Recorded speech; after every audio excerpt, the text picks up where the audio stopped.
The pond had no business holding anything worth keeping. That was what her neighbors said, later, when she could no longer pretend she hadn't seen it with her own eyes. She said it quietly, almost to herself, standing at the edge of the bank in her mud-caked boots, while the April air still carried the last cold bite of a Nebraska winter that had refused, even now, to fully release its grip. She said it the way people say things they cannot explain, not as an accusation, not as a compliment, but as a kind of surrender. The young woman standing knee-deep in the shallows did not answer right away. She was working. Her skirts were pinned up, her bare arms plunged into water cold enough to ache, and she was drawing out a pumpkin, orange, firm, round as a harvest moon, from beneath the last thin skim of ice that still laced the pond's north edge, each morning before the sun climbed high enough to melt it back. The pumpkin came up streaming, perfect, skin unbroken, its stem still green at the curl. She set it on the bank beside 6 others, already lined up like a small, impossible row of suns. Her neighbor stood very still. This was April of 1888, and the woman pulling pumpkins from a stock pond in Holt County, Nebraska, was 24 years old. She had been married 3 years to a man of 27 who was at that moment loading the wagon 40 yards behind them, stacking the morning's haul in careful rows against the sideboards. They had been homesteading 160 acres under the Homestead Act, and for most of those 3 years, the land had asked far more of them than it had given back. But not today. Today they had pumpkins, and no one else in the valley did. That was the fact her neighbor could not reconcile, could not fold into any sensible understanding of the world she knew. Stored crops across the county had frozen and blackened, and turned to pulp in barns and root cellars after the early freeze struck in late October. Every farmer in the surrounding miles had lost something. Most had lost nearly everything they had put back for fall market. Yet here was this young couple, this pair that the valley had spent the better part of last autumn laughing at, pulling pumpkins from a pond as casually as gathering apples from a tree. The neighbor opened her mouth, closed it again. The young woman looked up then, brushing a strand of dark hair from her forehead with a wet wrist, and she smiled, not with triumph, not with any sharpness at all, but with the particular quiet satisfaction of someone whose faith in a strange idea had finally, completely, undeniably paid out. "There are still near 40 left in the deep section," she said. "We will likely go again Thursday." Her neighbor looked at the pond. Then she looked at the pumpkins, and she said nothing at all. The morning she found them, the air already carried that particular edge, not cold enough yet to bite, but sharp enough to remind you what was coming. October had turned the cottonwoods along the creek corridor to pale gold, and the pumpkin patch itself looked like a painting, all that orange laid out against the gray-brown stubble of harvested stalks. They had spent 4 days cutting and hauling, all 340 of them, counted twice, once by her, once by him, and stacked in rows inside the barn, where the light came through in slanted bars, and the smell of dry hay and warm gourd filled everything. It had been good work, the kind of work that let a person breathe at the end of a day. She had washed the last batch at the pond's edge, pulling each one through the shallows to clear the field mud before they went inside. 2 had slipped from her arms and drifted out a few feet. She had left them bobbing there, meaning to come back, and then simply forgotten in the tiredness of evening. That was 2 days later when she noticed. She had gone down to check the water level before breakfast, the way she always did, and there they were, 2 pumpkins, still turning slowly in the shallows, knocking softly against the mudgrass. She waded into her ankles without thinking, and picked one up. It was cold, cool straight through, like something pulled from a cellar that had never warmed. And it was firm, not a single soft place, not even a suggestion of give anywhere on its skin. She stood there in the cold water for a long moment. Then she went to the barn. She pressed her thumb gently against 3 of the pumpkins nearest the door. The first 2 held. The third, not 3 weeks off the vine, had begun to yield at the stem end, that faint, telling give that meant the flesh beneath was starting to let go. She set it down slowly. She looked at the 200 and so odd pumpkins still stacked behind it, and she thought about the freeze that was coming. Everyone in the valley had been saying it for weeks, the old-timers especially, talking about how the sky had that flat pewter color that meant business, how the geese had already moved through earlier than any of them could remember. She went back outside, back down to the pond, and she stood at the bank with her arms folded and looked at the water. The spring creek fed in from the northwest corner, keeping it from going stagnant. It was maybe 40 feet across, deep enough in the center to stand over her knees.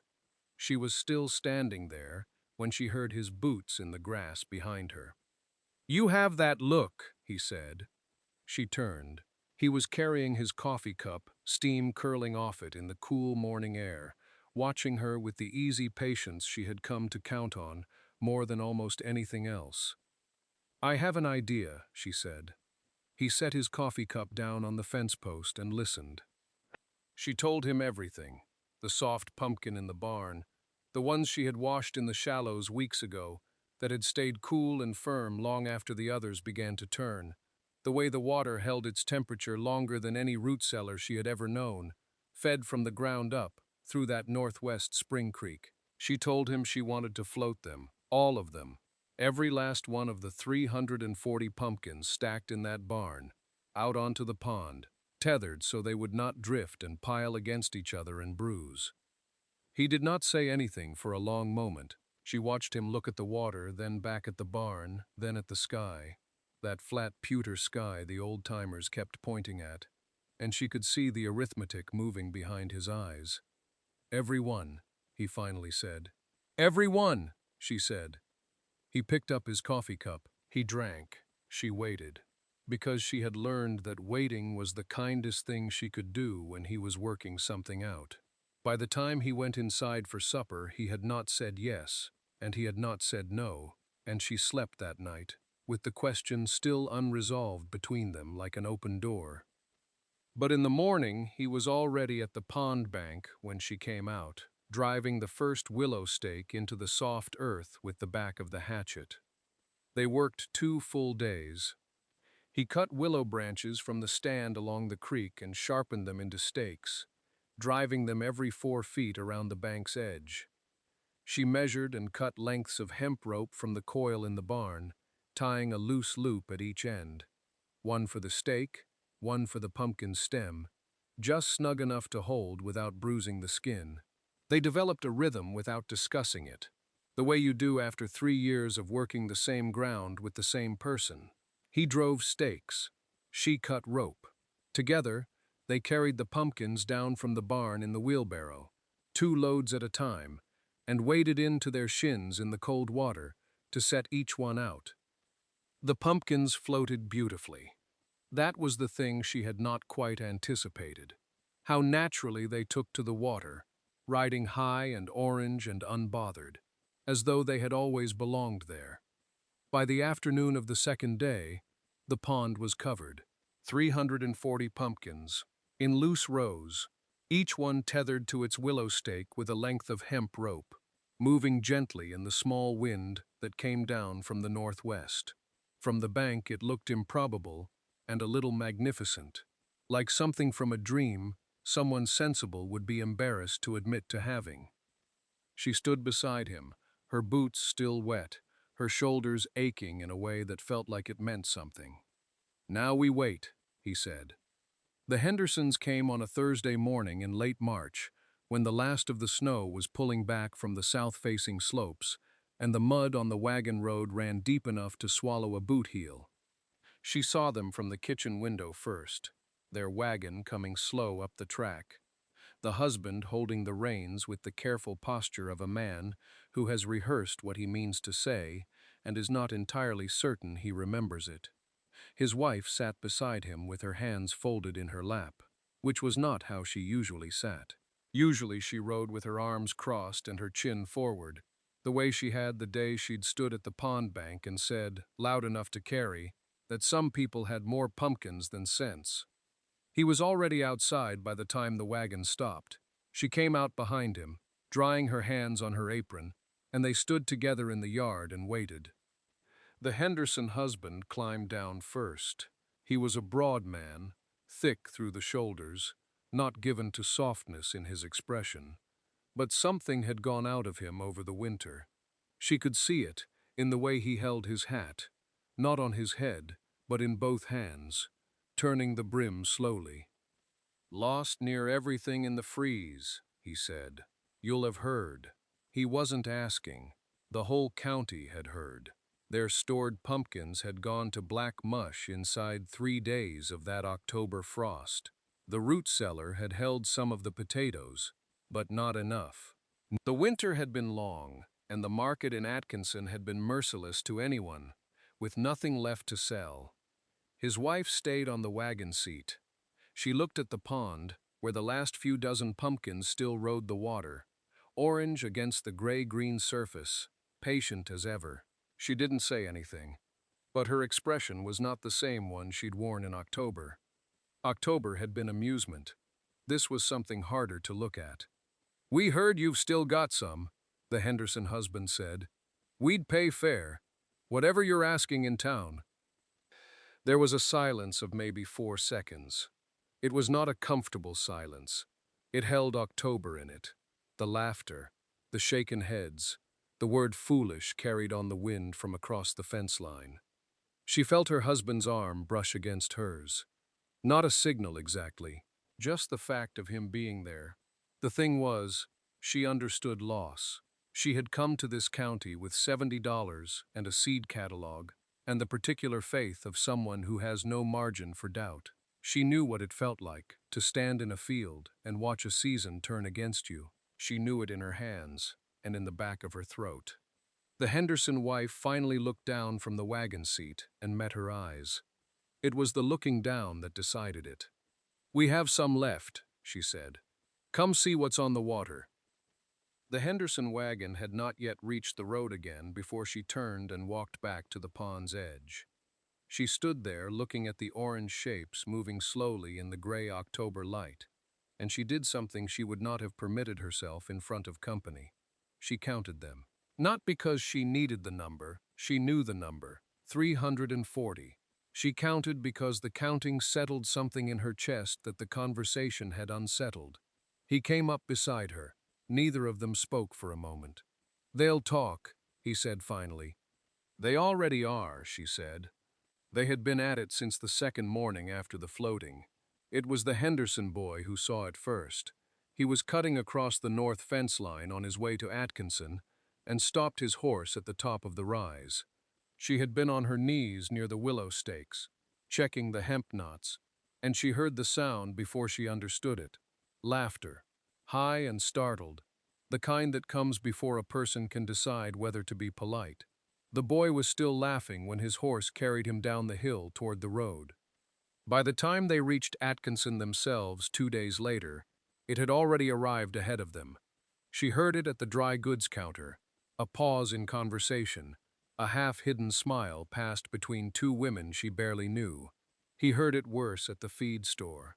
Men he had worked beside at the grain cooperative, men who had shaken his hand and called him steady, were leaning against the wall with a particular kind of ease that meant they had been talking and were not quite done. The pond fools. She heard it first from a man whose name she did not know, a sentence spoken to someone else, cut short when he noticed her standing 3 feet away. His face rearranged itself into something that might have passed for apology. She did not help him. She bought her salt and her lamp oil, and she walked back to the wagon and sat up straight the whole 14 miles home. That night he built the fire higher than they needed it, and she sat across from him, mending a split seam in his work coat without saying much. She was thinking about the pond, about the pumpkins sitting dark and quiet under the October sky, tethered to their little willow stakes. Foolish. The word had a texture now. She turned it over the way you turn a stone to find its underside. The thing about being called a fool was that it didn't change the pumpkins. They were still out there. The hemp was still holding. The water was still cold. And doing exactly what she had understood it would do. No one's laughter reached the pond. "They'll keep talking," he said, watching the fire. "Let them," she said, and set her mending down, and looked at him across the small warm room they had built together out of nothing. She got the journal down from the shelf above the window, a cloth-bound thing she had carried from Illinois 3 years ago, its pages already half filled with seed tallies and rainfall counts and the careful measurements of their first garden rows. She opened it to a fresh page near the back and set it flat on the table beside the lamp. He was still watching the fire. She did not ask him to move closer. She wrote the date first, October 14th, 1887. Then she paused, not because she lacked words, but because she wanted the right ones, the precise ones. This was not a letter to anyone. It was not an argument. It was a working document, the kind a person writes to think more clearly than thinking alone allows. She began with water depth. The pond ran between 4 and 6 feet at center, shallowing to 18 inches along the south bank, where the spring creek entered. She had tested it herself in August, with a willow rod notched at 1 foot intervals. She wrote the numbers down in 2 columns, deep water, shallow water, and drew a small cross-section beside them, hatched lines for the earth, a smooth arc for the water line, small ovals floating above it like a row of seeds. Then rope spacing. She had tied them at roughly 2 foot intervals along each willow stake, giving each pumpkin a foot of play in any direction, without letting them knock together. She wrote that down too. Then sketched the stake pattern along the bank margin. 12 stakes on the east side, 9 on the north, 6 along the shallower south. The whole arrangement, like the spokes of a wheel laid flat on the water. Retrieval. That was the part she had been refining in her mind all day, through the long ride home, through the mending and the fire and the silence. If they pulled too many at once from one side, they would disturb the tethers on the others and invite tangling.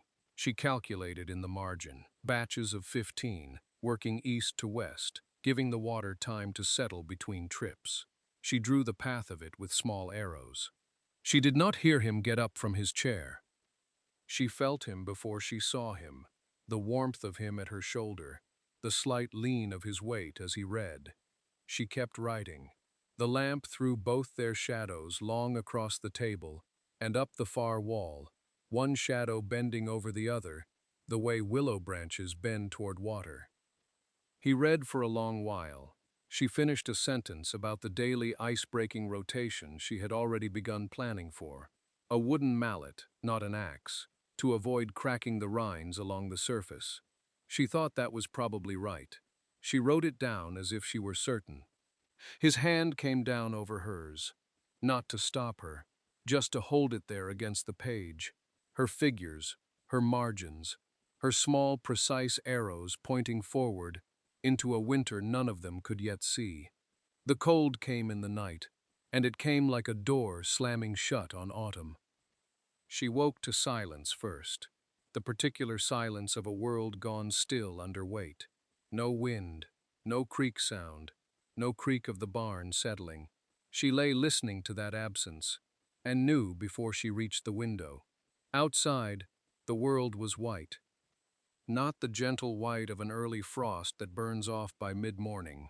This was a hard, driven white, the kind that presses into the ground and means to stay. The grass along the fence row stood rigid. The wagon ruts in the yard had frozen in mid-shape, every groove preserved like something cast in iron. The sky above the tree line was the color of pewter plate, flat and unyielding, a sky that had already made up its mind. She was dressed before she could think clearly. He was already at the door. They did not speak. They ran. The path to the pond was slick with a glaze that caught the early gray light and threw it back at them. She went down once on the slope near the willows, caught herself on both palms, felt the cold burn straight through her, got up without breaking stride. He was already at the bank, kneeling, testing the edge of the ice with the heel of his boot. It gave, thin, perhaps a quarter inch, perhaps a little more, at the far western edge, where the shadow of the cottonwood fell longest. He grabbed the wooden mallet from where they had left it, propped against the nearest stake. She had put it there herself. The same night she wrote down her note about using a mallet and not an axe, and he began to work. Short swings, methodical. He moved along the bank in a slow arc, breaking the surface in sections the way she had diagrammed the batches, east to west, letting the pieces float and settle before moving on. The sound of it was sharp and clean in the frozen air, each crack ringing out across the still water. She was already moving along the tether lines. First stake, first cluster.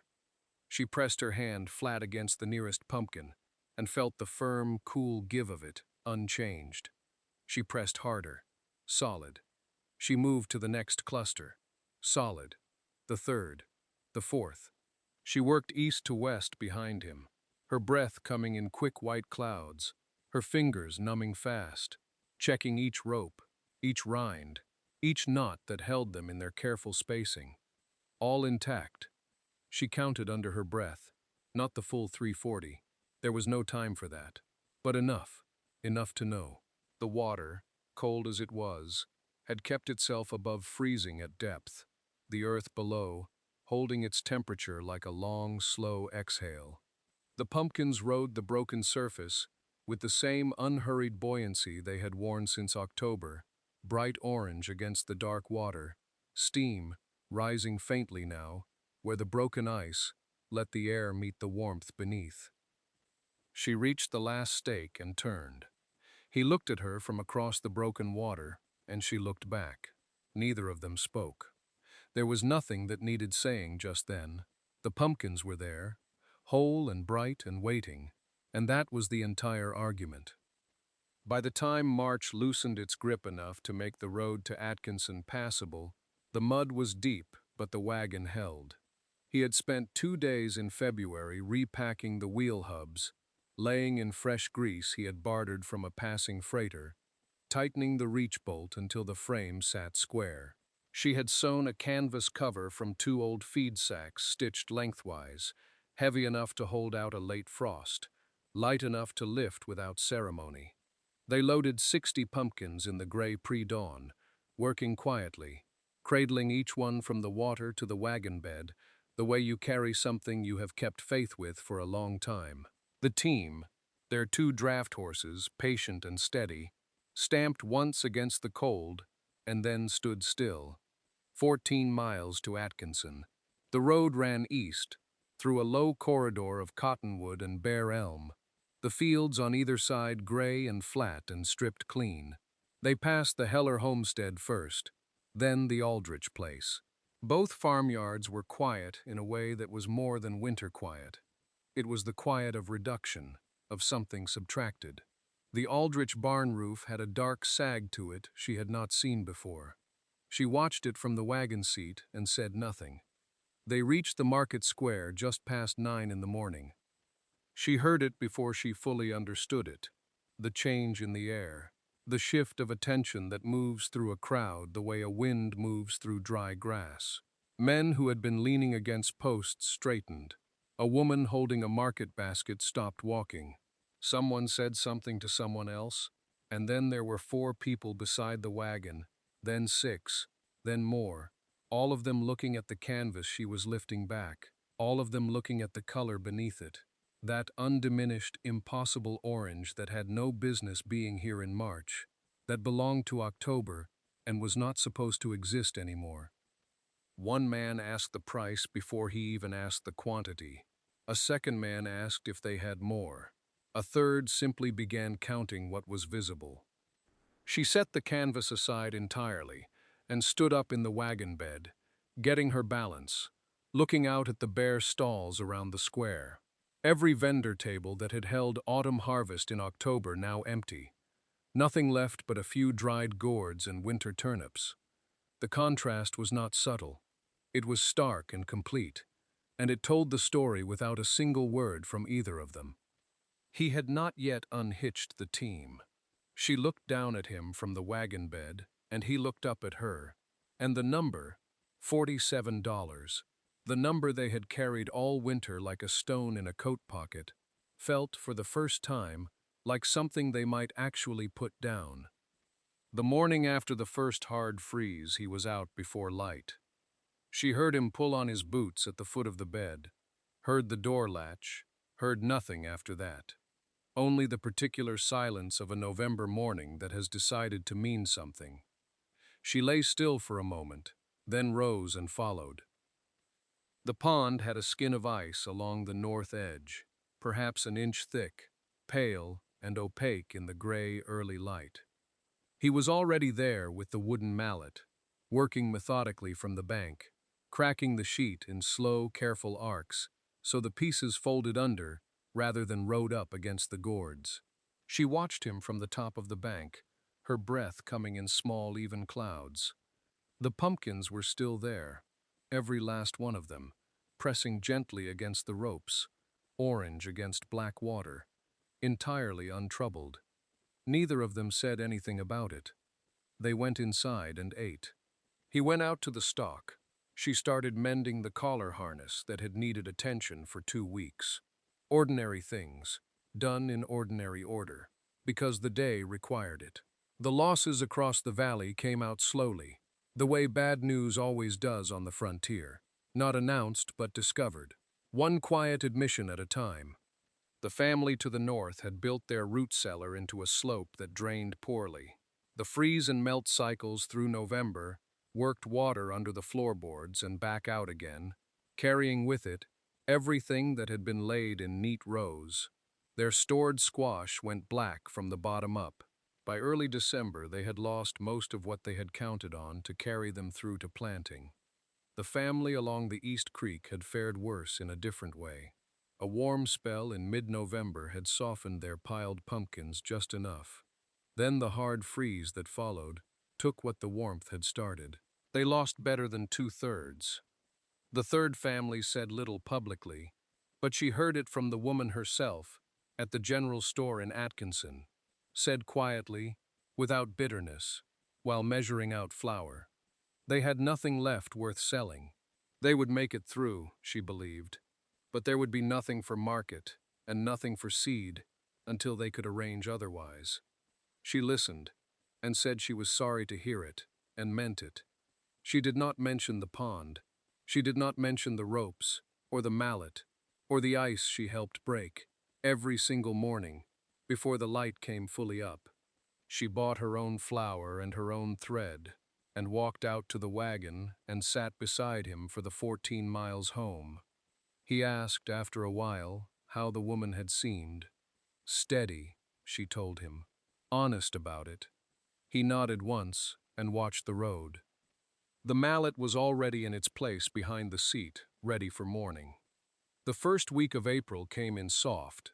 The snow along the north fence had pulled back to a thin gray line, and the mud in the yard smelled the way mud only smells in spring, like something opening. She was sitting at the table near the window when she saw the wagon come up the track. She recognized it before she recognized the driver, the bay gelding with the white sock foreleg. She had seen that horse tied outside the church a dozen times. She put the coffee on. The woman who knocked was not the woman who had laughed loudest in October. That distinction belonged to her husband, who had done his laughing from a wagon seat with an audience behind him. But she had laughed too, and they both knew it, and neither one pretended otherwise when she stepped inside and sat down across the table. She set her journal between them without ceremony. It was a plain thing, brown cover, pages swelled a little from use, and she opened it to the diagram she had drawn in November, when the method was still fresh, and she wanted to be sure she had it right. She explained it the way she would explain anything practical. Water depth first, shallow enough that the pumpkins could rest buoyant without rolling, deep enough that the earth kept the cold from reaching them through the bottom. Then the rope spacing, how they had tied each length to willow stakes along the bank, so the pumpkins lay in loose rows rather than drifting and bunching. Then the ice. the skim that formed each morning through the worst of it, and how they broke it early with a wooden mallet before it thickened enough to press down on the rinds. She did not make it sound like genius. She made it sound like watching and thinking and following what the pond itself had already started to show her.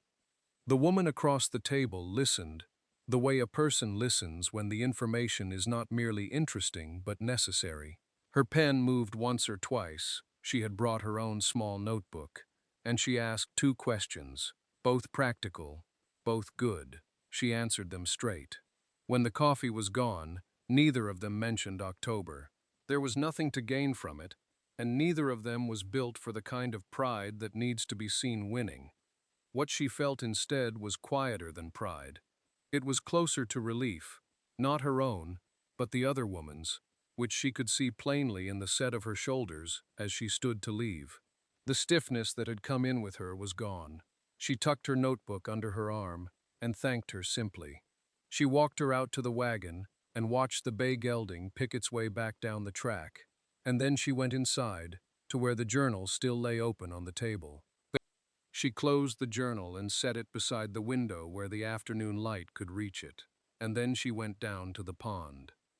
The last of them were there, 11 pumpkins still riding the water, their rope tethers slack in the April warmth, their orange skins unmarked by the months they had spent below the ice. She had broken that ice every morning from late October, clear through March, standing at the bank with the wooden mallet, working the edges first, and then the center, careful and methodical, the same way she did everything that mattered. Those mornings came back to her now, not as hardship, but as a kind of daily covenant, proof, repeated, that the thing she had imagined was still holding. She waded into her knees and brought them out one by one, setting each on the bank where the ground had dried enough to hold them. 11 pumpkins. She counted them the way she had counted every batch before, not because she doubted the number, but because the counting itself felt like something owed to the season. That evening, they spread what they had on the kitchen table. Not the pumpkins, those were stacked by the door, but the figures. The tally book, the receipts from Atkinson, the folded slips from the 4 market runs he had made since February. She had kept every one. He smoothed them flat while she worked the numbers in the journal, and the kitchen was quiet, except for the scratch of her pen and the occasional creak of his chair. When she set the pen down, they both looked at the number. $47 remained on the land office fee. The seed money they needed sat beside it in a separate column, modest but sufficient. The remaining 11 pumpkins, even at the end of season, would close the gap. He was quiet for a moment. Then he said he would ride to Atkinson in the morning. She nodded. She already knew he would. He left at first light, with the 11 pumpkins loaded in the wagon bed, and the paperwork from the original claim folded in his coat pocket alongside the money. She watched him go from the doorway, the same doorway she had stood in on that October morning, when the first pumpkin had gone into the water and she had not yet known whether it would hold. He returned at dusk. The light was going soft and orange across the high grass when she heard the wagon on the track. She stepped outside and waited. He climbed down and came toward her across the yard, and when he reached her, he took a folded document from his coat and placed it in her hands without a word. The second parcel, 80 acres, filed and recorded, the pond running along the shared boundary like a seam holding 2 pieces of cloth together. She held it for a long moment before she looked up at him. She unfolded the document again that evening by the lamp, smoothing its creases against the table, the way she had once smoothed the diagram of the pond before walking it into Atkinson. The land office clerk had taken the sketch from her with both hands, as though he understood its weight, and pinned it to the board beside the seed tables and the homestead maps. Water depth marked in her careful script, rope spacing drawn to scale, the note about the wooden mallet and the morning ice written along the bottom edge, in letters small enough to be precise. She had not asked him to keep it. He had simply known. The community meal came on the second Sunday of April. She had thought it might feel like a reckoning, tables set on the same ground where three families had stood laughing at the orange-covered water. But it did not feel that way at all. It felt like a beginning.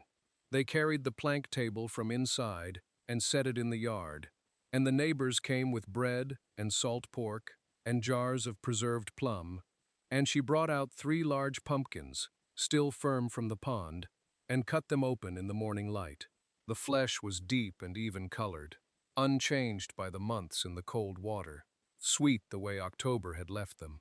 She made 2 pies and a pot of soup, and set them on the table, and said nothing about what the winter had taken from the valley, or what the pond had kept. She did not have to. Everyone at the table already knew. He sat at one end of the table and she sat at the other, and the valley filled with voices, and the ordinary sounds of people eating together in the open air.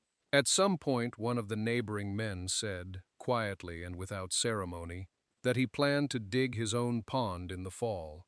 She nodded and told him what depth had worked, and how the spring creek fed from the northwest was the reason the temperature held. She said she would draw it out for him if he wanted. He said he did. After everyone had gone, she walked to the pond alone. It lay still in the April light, the surface open now, the last of the ice weeks gone.